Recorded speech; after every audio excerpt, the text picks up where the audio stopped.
Yesus baik, baik buat saya.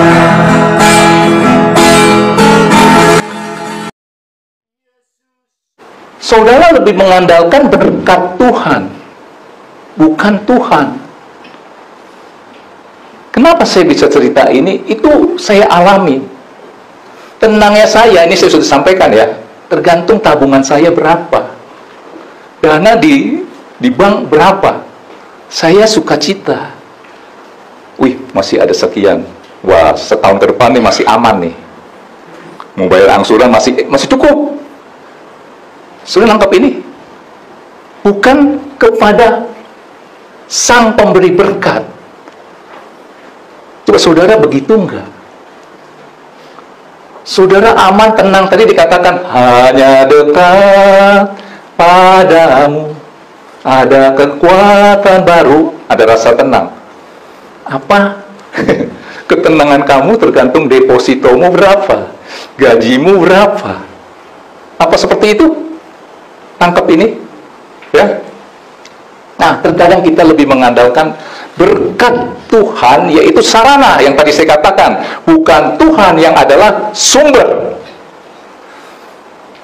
Saya sering kasih contoh, anak kita yang kecil, ya, mungkin usia 5, 6, 7 tahun, belum ada handphone, dia deket banget sama kita. Dikit-dikit ini mau ajak main sama kita, ya, yang anak saudara yang umurnya kecil gitu ya, 5, 6, atau 7 tahun.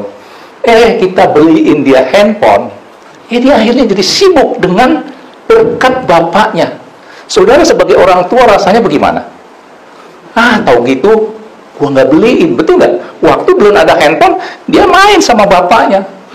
Begitu dia ada sarana untuk bisa menjangkau dunia lewat YouTube, Facebook, dan lain-lain, dia jadi nggak ada waktu lagi sama bapaknya yang memberikan handphone itu, yaitu sarana supaya si anaknya itu lebih bahagia. Bisa nonton ini, bisa nonton itu. Maksud tujuan bapak yang membelikan handphone itu supaya anak itu lebih bahagia. Akhirnya dia melekat kepada berkat bapaknya. Ya, kita juga melekat kepada berkat Tuhan, tetapi tidak kepada Tuhan. Saudara bisa bayangkan, ya. Nah, Tuhan itu adalah pribadi yang rindu untuk dekat kepada saudara. Ya, bapak pasti rindu sama anaknya, ya. Tuhan mau kita fokus hanya kepada dia dan libatkan dia selalu. Kalau saudara sebagai orang tua atau bapak punya anak, kalau dia punya masalah, kita sebagai bapak maunya si anak itu cerita, "Pak, kok ini susah ya? Kok ini begini ya? Kok ini begitu?" Betul nggak? Kita happy ya, merasa apa? Dihargai. Begitu juga saudara. Nah, artinya kalau hari ini ada sesuatu yang membuat kita jadi hubungan dengan Tuhan itu jauh, terus akhirnya kita jadi kecewa karena mengalami hal ini, hal itu. Mungkin sebagian akan nyalain setan, iblis nih, gara-gara setan nih, akhirnya jadi saya begini nih, jadi berantakan, bisnis saya berantakan, usaha saya jadi begini begitu. Mungkin saudara bisa ngomong begitu ya, hilaf atau apa. Saudara tahu nggak? Bisa nggak? Saya sebagai bapak yang tadi memberikan handphone kepada anak saya, karena saya rindu anak saya itu melekat lagi kepada saya ambil itu handphone. Kemarin lagi makan, saya punya cucu, suruh makan susah banget. Saya orangnya tuh nggak mau marah gitu ya. "Kak, mau kalau nggak makan gitu-gitu ya." Kenapa? Ini makanan, dikasih apa juga dia makan aja. Dia sibuk dengan dia punya handphone. Saya di seberangnya lihatnya kesel, ini di rumah ya. Istri saya udah bilang, "Ayo cepet ini." Jadi gubris. Dia sibuk dengan berkat Tuhan, sibuk dengan sarana. Terus saya ngomong sama istri saya, mau buat dia jadi fokus buat makan, gampang kok. Matiin aja wifi-nya. Saya nggak banyak ngomong, saya seolah-olah nggak melakukan apa-apa. Selesai makan, saya lihat baru 1 suap, udah 1 jam. Saya langsung ke router, saya cabut itu. Wifi-nya kan jadi nggak ada kan? Berarti dia tidak bisa menikmati sarana itu atau berkat itu. Saudara mau seperti itu? Nggak mau kan? Terkadang Tuhan kunci dulu berkatnya supaya saudara fokus kepada sang sumber.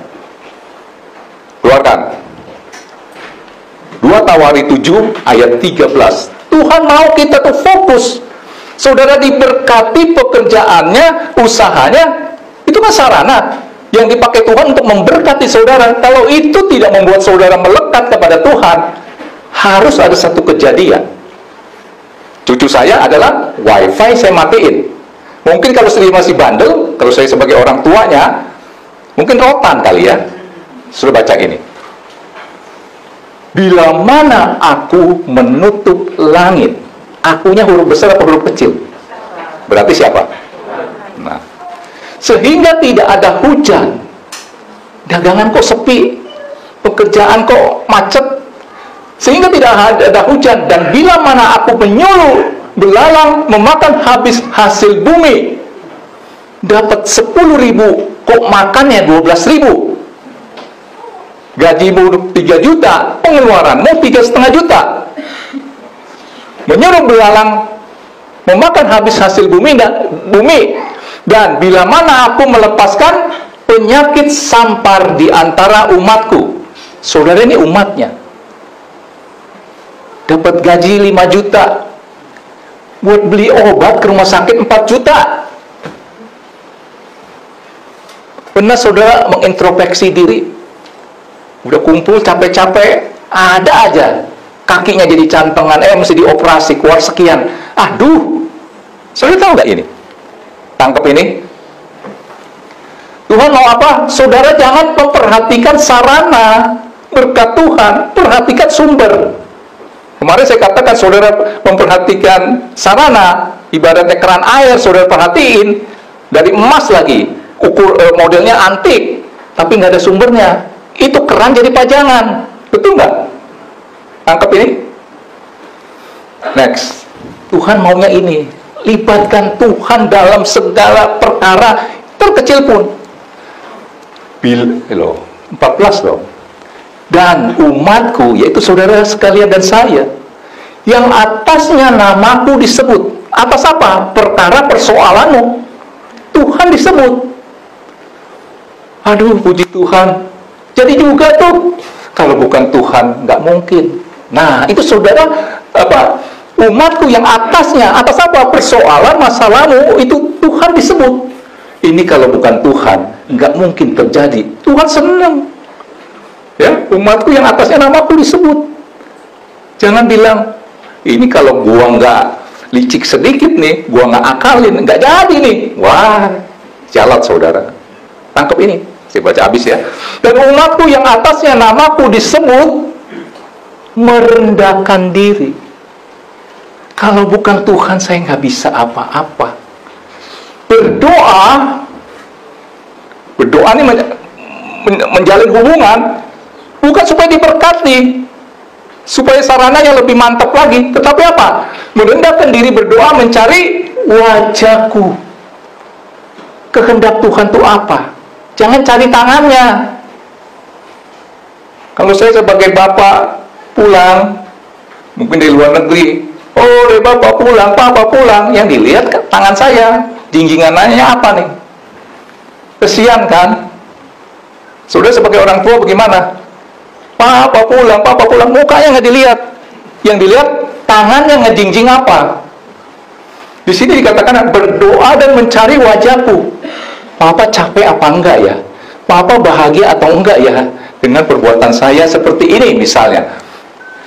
Lalu berbalik dari jalan-jalannya yang jahat, maka aku akan mendengar dari surga. Tadi saya katakan apa? Ketika kita berdoa ada jarak. Sekarang kalau saudara lakukan ini, libatkan Tuhan dalam segala urusanmu. Yang umatku atasnya namaku disebut. Atas apa? Atas persoalan dan perkara urusanmu, sekecil apapun, ya.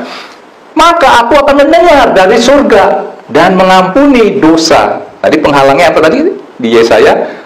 Dosa kan? Dan mengampuni dosa mereka serta memulihkan negeri mereka. Saudara akan dipulihkan dalam hubungan rumah tangga, keuangan, usaha, pelayanan, dan lain-lain. Saudara, penyembahan berhala itu yang sekarang ini, itu penyembahan berhala terselubung. Jadi kalau kita nggak terpeka, kita pun juga terbawa. Jangan bilang saudara, hamba Tuhan itu bisa nggak pelayanan itu dijadikan suatu penyembahan berhala? Bisa, oleh karena kesibukan. Dulu waktu pelayanannya cuma satu, dia banyak berdoa untuk yang satu. Begitu pelayanannya satu hari di minggu itu, misalnya 5 pelayanan, terus begitu, bisa nggak pelayanan itu menjadi penyembahan berhala? Bisa. Karena perkataannya begini,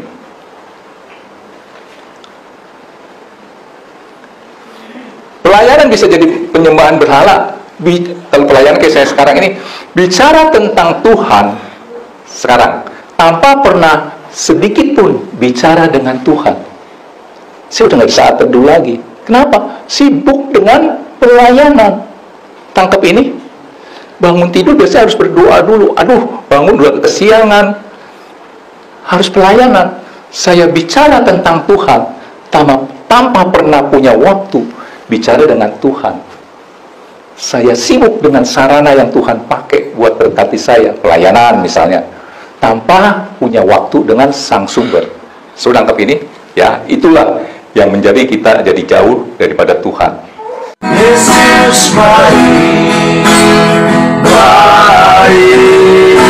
buat saya.